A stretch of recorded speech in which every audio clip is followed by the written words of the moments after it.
there is still time to turn everything around. We need a system change rather than individual change. But you cannot have one without the other. The main solution is so simple. We have to stop our emissions of greenhouse gases.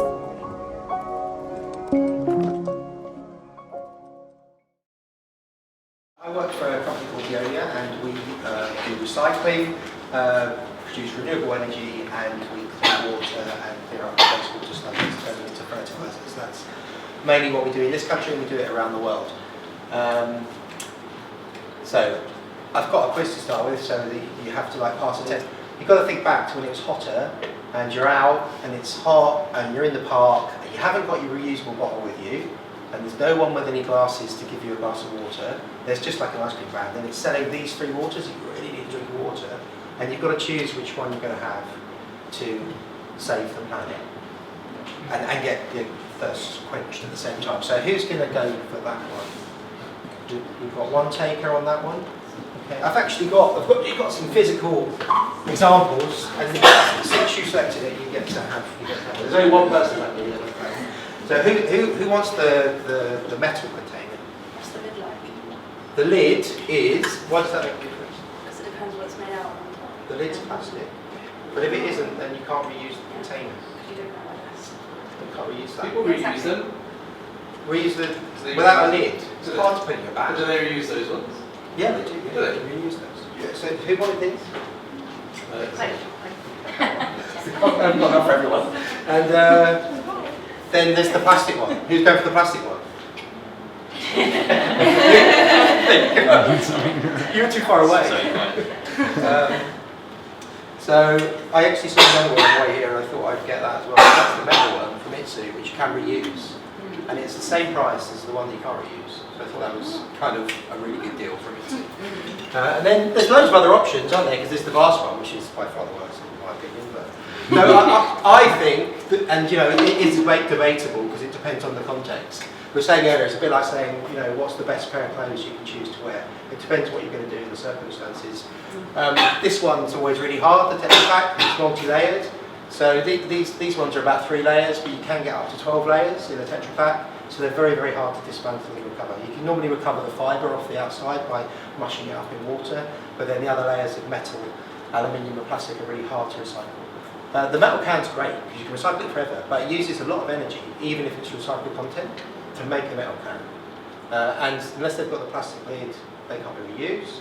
And of course, all metal cans have a plastic liner inside because they don't want you to taste them when you drink the drink. So that's a complex answer.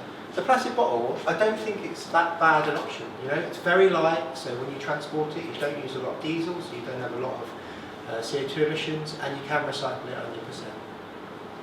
100%.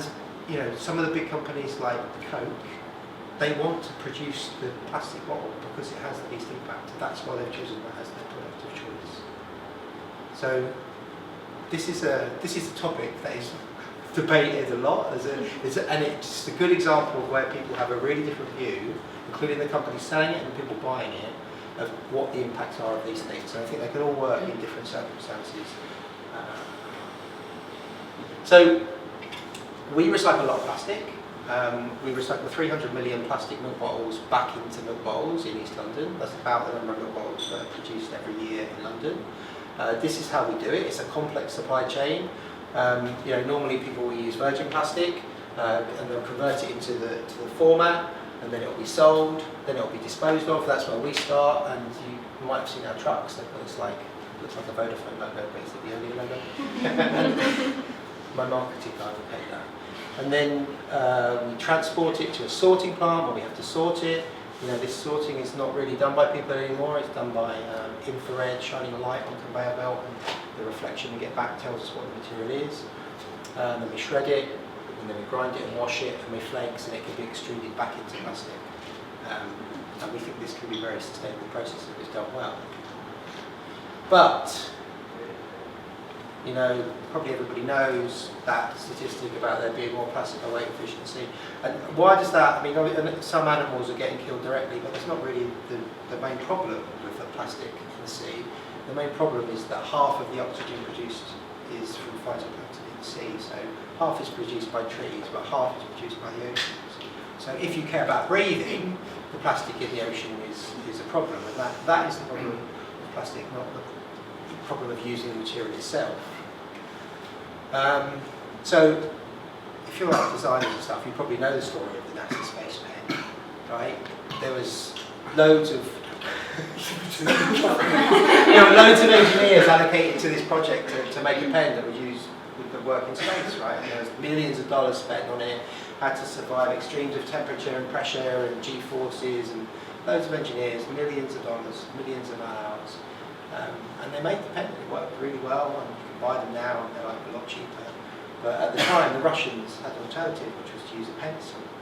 And that solution was considered a bit more simple. And if you liken that to plastics, we spent 30 years generating all these different types of plastics. There's about 150 different combinations of them. When you could just use paper, right? You could just use a paper bag, maybe. But it turns out, in that story, the pencil, the lead comes off the pencil, it floats in zero gravity, goes into the electric components of the spaceship, shorts the circuits, and then the astronauts die, and that's why the pencil's not so good. And there is some truth to a lot of the plastics things that have been made have medical applications, and they keep food safe. People don't get as sick as they used to because food and drinks are safer. So there's a really good side to it. The real problem, as I say, is not putting it in the right bin. If you put it in the right bin, it massively improves things. If you wanted to make the biggest impact on the environment instantly, you just put an extra bottle in the right bin every day, because we only get about 60% of the bottles back. 40% are lost in parks mainly, and under the bathroom sink where people have another little bin and they put other stuff in that little bin, and therefore they don't want to separate them out. And they're the two main reasons that we don't get the other 40% back. And that other 40% back would be the biggest impact, and it could just happen tomorrow if we did it. So impact, I think, is a really important point. I just want to ask you some questions about, relative impacts of doing stuff. So, who thinks it's okay to use a plastic straw? Imagine if you did it. No one thinks it's okay. Do you think it's okay? I don't know. If you Would you use one? Would you use one? Let me ask you different. No, not necessarily, but I more broadly adopted a Your own sucking 80-20 technique. policy to being good. What about if it's recycled? Are you okay using plastic straw if it's recycled? If you know it's recycled. Okay. All right. Well, who's left the light on in a room for 5 minutes when they're not in there before? Anyone? Does anyone watch Netflix or anything like that?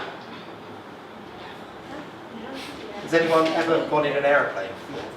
And does anybody eat meat? Not everybody is meat eater, but if you look at the relative impacts of those different things,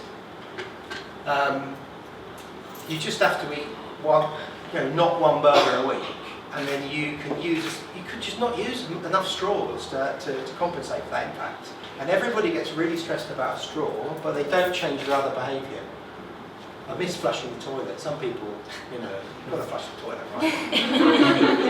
It's an embarrassing question if some people say, I don't need to flush the toilet. So, what's happening to make this better? There's really a lot happening. The government are really... I never thought I'd say this because I worked in this area for a long time. The government never really did anything about this. But I think it's partly because the only other story they've got is Brexit. It's a terrible story, no one wants to hear it. That they've actually done something quite good on environmental matters, and they've got 5 things that they've proposed, and we're trying to get them over the line in the next few months.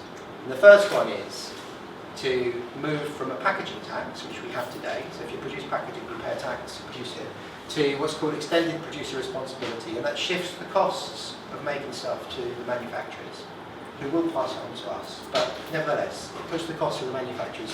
Today, when you throw something away, the local authority pays for the disposal or recycling of it, but they can't influence how it was made. So they're not going to try and, the manufacturers are not going to try and optimise the cost because they're not responsible for throwing it away. Because when you think about it, when you buy something, you haven't really finished paying for it. It's still going to have a cost as it's thrown away. So shifting the cost to manufacturers, it's going to times 10 the tax they pay today, but it will make them think much more carefully about how they make things because they're going to pay for the final disposal directly. So that's a great thing. If that gets over there, they're all fighting it like mental. They don't want to do it. Reverse vending is the second one. So that's having, like we used to have glass bottles that you could give back and get 10p. We'll move to reverse vending machines where you can get 10, 20p back for a container or a voucher or something. You can see these already. We've installed some around the King's Cross estate, and you get like 10% off as well at the moment. But that could be made a national scheme. The tax, that's one we really want to see happen. So if you don't put 30% recycled content in a new product, you pay the tax. The manufacturer pays the tax, and they'll all switch to using recycled content because they don't want to pay the tax. Because we do a lot of recycling, and sometimes people don't want to buy the stuff we've got to the end point, and that's really depressing when we've invested all this money to do it as a society. And then the fourth one is more of a consumer one, a homeowner one. There's this constant discussion that we've got 350 local authorities, and they all collect recycling in a slightly different way, which makes it confusing for people. So they want to harmonise that and make it more similar. So the bin's always the same colour. I actually think that it's not that hard. People always say, oh, I don't know, I'm going to go to somewhere else, the bin's a different colour. It's not that hard to work out where you need to put recycling. What's hard is sometimes the thing you're holding, it's not clear what it is. So you don't know where to put it because you don't know what the thing is. If it's a glass bottle, but if it's a multi-material thing, what bin do I put it in? And this is a microsecond decision, so it needs to be built into the design so people know where to put it.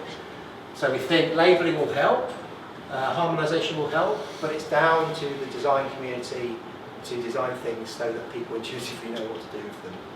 That would be the way forward, I think. We've done a lot of, the brands are really coming on board now, so we have like 1,000 visitors from brands, from the sustainability teams, the packaging design teams a year. They come to our sorting waste plants and try and understand why their stuff doesn't get recycled. And Unilever come to our plant and they said, oh, our links and Tresemme is not getting recycled, it's going into the waste. I said, yeah, because we can't detect the black, because you use carbon black to make it black, and our machines shine the light on to see what it is, and the light doesn't come back. So they've changed all their products to have a pigment that does reflect light, and now all their bottles get recycled. And they paid extra to do that, and we update all our plants, which costs a bit of money, and that was a really good outcome. So people are acting. I talked about the machines. This is sort of a recycling plant. This is the one that does the 300 million milk bottles back into milk bottles. And the tax will help that because it will mean we can build another one and supply more material. And this is a new thing that we're doing. We think this is like something that needs to happen, is that you've got your main recycling stuff that you normally have a recycling bin at home or in the street sometimes, where you can put the main things in, like newspapers and cans and bottles. But there's loads of things that don't always have a place to go. Plastic straws, what are you supposed to do with them? Plastic toys, sweet wrappers and ice cream wrappers. So we've designed a return scheme where you can get a box. The box is whatever size you want it to be, and you put it, it's mainly for businesses to use. Like McDonald's will be buying the straw ones from us, and they put the box in the shop, and then when you finish with the straw, they put it in. You send us back the material. Because we've got all the same stuff in the box, we can recycle that back into something. As soon as it's a mixture of stuff, it's kind of worthless, you can't do anything. So it's about getting materials back that are the same. So we think that's going to change the world, obviously. And Big Gym is I think that's my final slide, is another thing we're doing. This Big Gym is big jobs involving machines, obviously. And you can guess whether we use the title first or we reverse engineered Big Gym. But this is what our sorting plants look like. It's just like a maze of conveyors and machines sorting. But everything on those conveyors is really hard to identify because it's not as you bought it. It's all crunched up and a bit ripped. And so we've just got a camera on all the conveyors, just taking photos of everything. It's been there a few months, and all that data is going into the cloud. And all the PhD data scientists that I've paid to work on this have convinced me that we will be able to sort things a lot better once we understand exactly what they look like when they recycle. So using big data and AI technology, we're going to really move on now, I think. I probably talked too long, but that's amazing. I think everyone can do. That's, yeah. Amazing. Thank you so much. Are we good? Can we let Richard go? Thank you.